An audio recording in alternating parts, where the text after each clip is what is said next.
마음이 생기는 거는 그건 바람둥이지. 그 사람은 네 게 아니야. 위험 인물이지. 우리만 계속 살아가. 재미가 없어.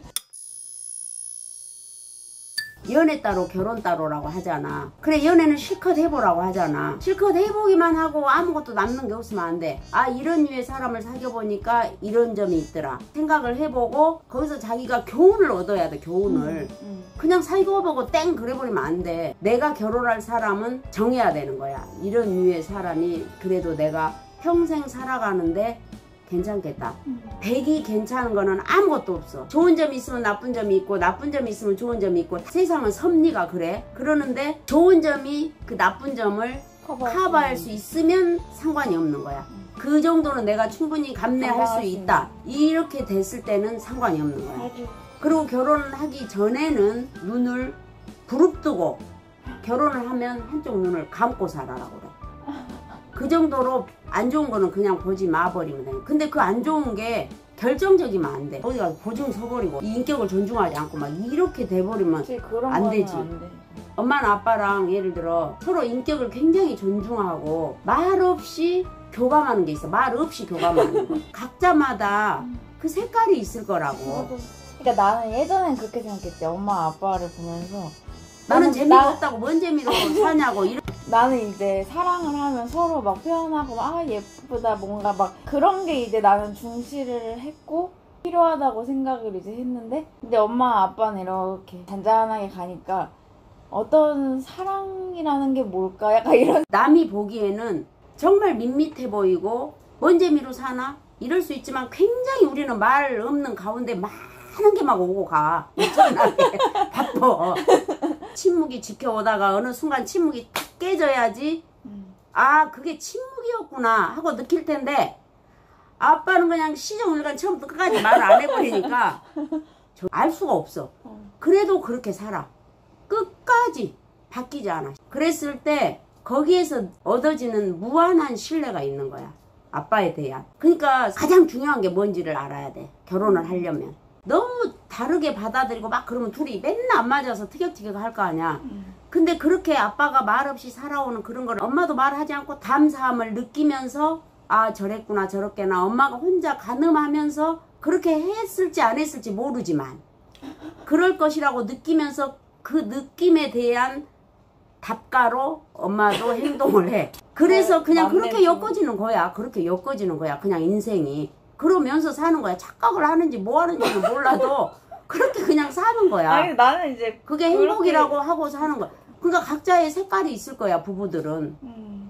어떤 사람은 그냥 모든 걸 표현하고 막 저기 하고 또 티격태격 하면서 살 수도 있고. 한때 엄마도 그런 생각을 했어. 여자는 그래도 뭔가 상대방이 표현해 줬을 때 그런 느끼는 행복이 있어. 어떤 고통이 사라져버리고 행복으로 되는 그런 것도 있단 말이야. 그런 거는 못 느껴. 그러니까 엄마가 그런 거는 아빠가 봐봐 일어나서 여기 치워주고 설거지를 하고 밥을 먹으면 반찬을 넣어주고 한 번도 생색은 안 내지만 일사천리로 가면서 쓰레기를 버려주고 내가 말하지 않았지만 아빠가 느껴서 다 해주는 거잖아. 그리고 아빠는 절대 자기 일을 상대방한테 시키지 않아. 평생을 살면서 물 한 잔 주라 뭐 하라 엄마를 시켜본 게 없어. 그러니까 좋아하는 거를 한 거보다 싫어하는 걸 안 하는 게 더 중요한 거야, 정은아. 맞아. 그건 진짜. 좋아하는 거, 달콤한 거, 막 이런 거 해주는 거보다 내가 싫어하는 걸 안 하는 거. 양말을 벗어갖고 뒤집어갖고 여기다 던져놓는다거나 뭘 요구한다거나 너는 왜 그래? 지적을 한다거나 이런 거 안 하는 것도 정말 큰 행복이야. 근데 엄마는 그런 걸 한 번도 듣고 산 적이 없어. 갑작스럽게 감정을 막 요동치게 하는 사랑이 있고 서서히 마음을 움직이게 하는 사람이 있어. 그래서 마음을 움직이게 하는 사랑은 오래 걸려.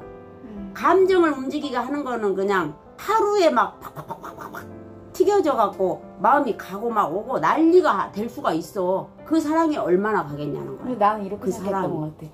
긴 생활을 결혼 생활을 해야 되는데 초반에라도 그런 감정이 오고 가고 이런 게 있어야지 그래도 좀 가지 않나 이렇게 생각했던 것 같아. 처음부터 뜨뜻미지근하면 그러니까 그런 것도 있으면 좋겠지. 근데 이런 사람이 그런 것도 있고 이런 것도 있냐 그 말이야. 그게 그치. 또 좋지. 엄마도 그것도 필요해. 엄마도 그 감수성이 예민한 사람인데 물려보지를 못하냐. 그렇지만 내가 그것까지 어떻게 다 챙기냐고. 더 큰 이거를 위해서 그거는 희생한다는 거야. 평생을 살아가면서 더 소중한 거.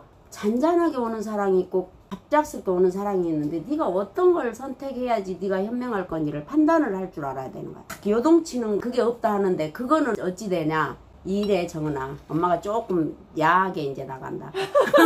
갑자기 건드려서 상대방 감정을 요동치게 만드는 사람한테는 둘이 붙어갖고 갈 수가 있어. 근데 안 그런 사람은 그냥 밋밋해. 감정이 안 생겨. 좋아하는 감정이 한 번 두 번 만나갖고 그게 막 보고 싶고 뭐하고 그럼 그거는 웃기는 거지. 상대방이 자극을 너한테 안 시켰어. 근데 그 마음이 생기는 거는 그건 바람둥이지. 잘생겼다거나 뭔가를 막 품품 이렇게 흘린다거나 그건 모든 사람이 그 사람 봤을 때 그렇게 느끼는 거야. 그 사람은 네 게 아니야. 위험 인물이지. 그러면 너는 그걸 생각해야지. 이 사람 평생 내 것이 될 건지 남의 거를 갖고 껍데기를 잡고 살 건지를 생각해야 된다고. 때가 안 된 너를 결혼을 시켜버려봤자 투닥거리다가 끝낼 수가 있어. 그래서 엄마는 마음을 비워버렸어. 너에 대해서. 아, 네가 때가 되려면 아직 시간이 필요하구나. 그러는데도 또 38 막 이렇게 나이가 먹으면 안 된다는 거야. 주변에서 엄마한테 계속.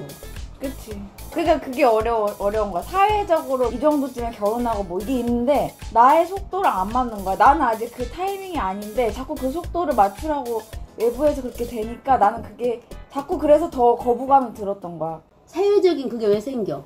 그 기능이 그때 되면 떨어져서 너무 힘드니까. 그럼 뭐 결혼하면 그래, 꼭 아기를 낳아야 돼? 이렇게 생각할 수 있지. 둘이만 계속 살아봐.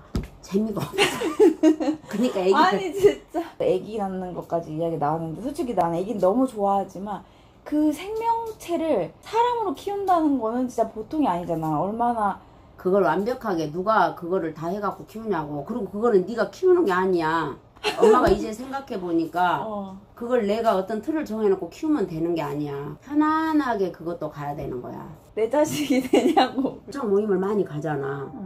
그럼 우리 동창들은 동년퇴임 해가지고 직업이 이제 없어. 아직 너희들은 겪어보지 않는 그 많은 것들이 인생에 있단 말이야. 실감도 안 날 거야. 말해도 니네들은 몸에 와 닿지도 않아. 엄마도 그랬으니까. 다 잘 나가던 애였어. 지점장, 은행 지점장, 뭐 부지점장, 세무서 뭐 어디 막 다 잘 나가는 애들이었다고. 근데 젊어서부터 내가 정년이 되고 나면 뭐를 해야 되겠다고 꾸준히 준비한 사람은 지금 완전히 삶이 달라. 엄마도 마찬가지로 30대부터 엄마가 이 다음에 노후가 되면 어떠한 게 있어야 되겠다고 해서 쭉 준비를 해서 임대사업자가 된 거잖아. 어느 날 갑자기 뭐 투기를 한 게 아니고. 아빠도 계속 그걸 해온 거야. 결혼해서 살면서 대학원을 가고 영어를 하고 자격증을 따고 기술사를 따고 계속 공부를 했잖아. 둘이 힘들면서. 아빠는 계속 했으니까 발전을 한 거지. 근데 한때 위기가 있었어. 아빠가 석사만 딱 하고 이제 엄마가 그만해라고 했어. 내조를 하는 것도 아빠가 스트레스 안 받게 해줘야 되고 아빠가 해야 될 일까지 엄마가 해야 되고 생전 못 도와주고 그렇게 해야 되니까 그게 엄마도 지쳤으니까 석사까지만 하고 그만하라 한 거야. 근데 아빠가 석사까지만 하고 그 다음에 이제 갑자기 IMF 뭐 오고 해갖고 회사가 대기업에서 끝나버리니까 다른 데를 가려고 하니까 이제 그 나이에 대학 강사로 가려고 하는데 겸임교수, 초빙교수로 가려고 하는데 박사학위가 기본으로 있어야 돼. 그래서 이제 그 설비는 사양산업이고 소방이 앞으로는 유망하니까 박사학위는 소방으로 하는 게 좋겠다. 그래서 이제 소방 박사학위를 한 거잖아. 그러다 보니까 지금까지 평생을 설비, 건설사, 대기업 설비 쪽으로 거기에서 정말 입지를 굳히면서 했던 그거를 완전히 탈바꿈해서 소방으로 간 거야. 근데 그게 또 누군가 같이 일했던 사람이 아빠를 추천을 한 거지. 아빠가 너처럼 꾸준히 열심히 말없이 사니까 귀인들이 나타나는 거야. 아, 저 사람을 보니까 같이 일하고 싶어. 그리고 저 사람을 이렇게 해주고 싶어. 자기가 자기 일을 열심히 하는데도 사람들이 주변에서 그렇게 다 한다니까.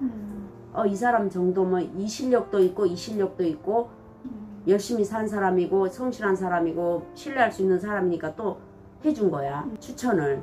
그래서 아빠가 좋은 회사를 외국인 회사를 또 들어가게 된 거잖아.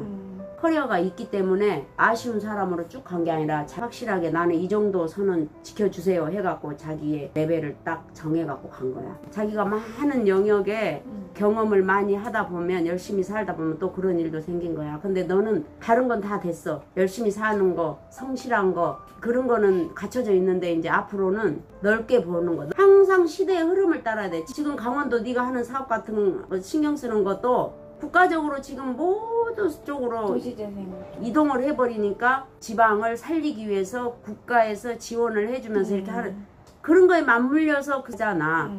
그런 거를 잘 알아야 된다고. 이제 다시 갈 준비를 하고 있습니다. 그래서 짐을 챙기고 있고 설레기도 하면서 여러 가지 감정이 좀 드는 것 같아요. 어쨌든 부모님한테 말씀을 잘 드린 다음에 이제 다음 주 월요일 날 내려갈 거예요. 짐을 몇 개만 갖고 왔어요. 짐에다가 조금 더 챙겨서 이제 내려갈 예정입니다. 그럼 앞으로 강릉에서 지내는 모습을 남겨보도록 하겠습니다.